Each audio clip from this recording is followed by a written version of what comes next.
Lawrence Bishnoi की कहानी एक ऐसे व्यक्ति की है जिसने अपराध की दुनिया में कदम रखते हुए अपने नाम से खौफ पैदा कर दिया। उसका नाम न केवल पंजाब और हरियाणा में बल्कि पूरे देश में जाना जाता है। उसकी जिंदगी अपराध, गैंगवार और सत्ता की लड़ाई की एक गाथा है जो कई सच्चाइयों को उजागर करती है। शुरुआती जीवन। लॉरेंस बिश्नोई का जन्म पंजाब के फाजिल्का जिले के एक समृद्ध परिवार में हुआ था।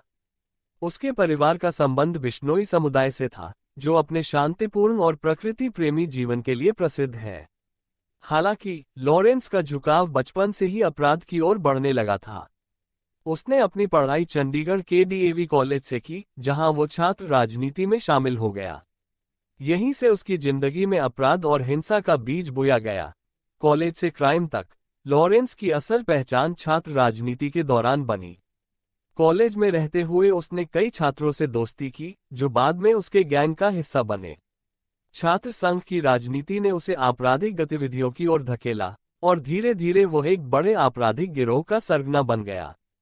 उसका गैंग न केवल पंजाब और हरियाणा में बल्कि राजस्थान और अन्य राज्यों में भी सक्रिय हो गया।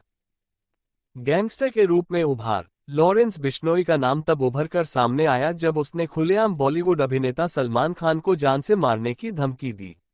बिश्नोई समाज से जुड़े होने के कारण वो सलमान खान से नफरत करता था, क्योंकि सलमान पर काले हिरण के शिकार का आरोप था, जिसे बिश्नोई समुदाय पवित्र मानता है।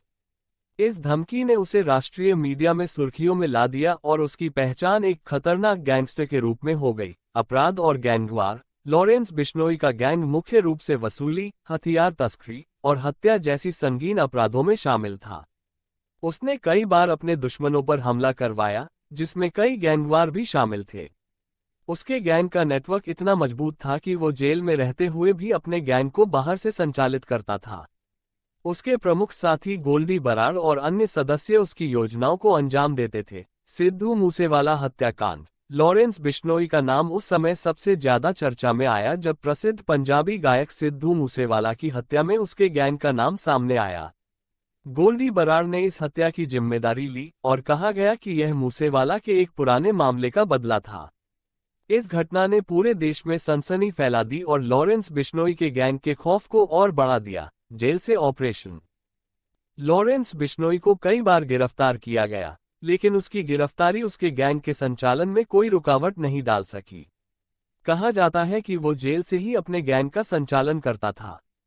उसकी पहुंच इतनी दूर तक फैली थी कि जेल में रहते हुए भी वह अपने विरोधियों पर हमले करवाता और अपने गैंग को मजबूत बनाए रखता। राजनीतिक संबंध और प्रभाव। लॉरेंस बिश्नोई की कहानी में केवल अपराध ही नहीं, बल्कि राजनीतिक संबंध भी हैं। उसके कई संबंध राजनीतिक नेताओं और स्थानीय प्रभावशाली लोगों से थे, जो उसे संरक्षण देते थे। उसने राजनीति और अपराध के मेल से अपने साम्राज्य को और भी विस्तारित किया। अंत में लॉरेंस बिश्नोई की कहानी उस कड़वी सच्चाई को दर्शाती है कि कैसे एक सामान्य युवक अपराध की दुनिया में कदम रखते हुए खतरनाक गैंगस्टर बन जाता है।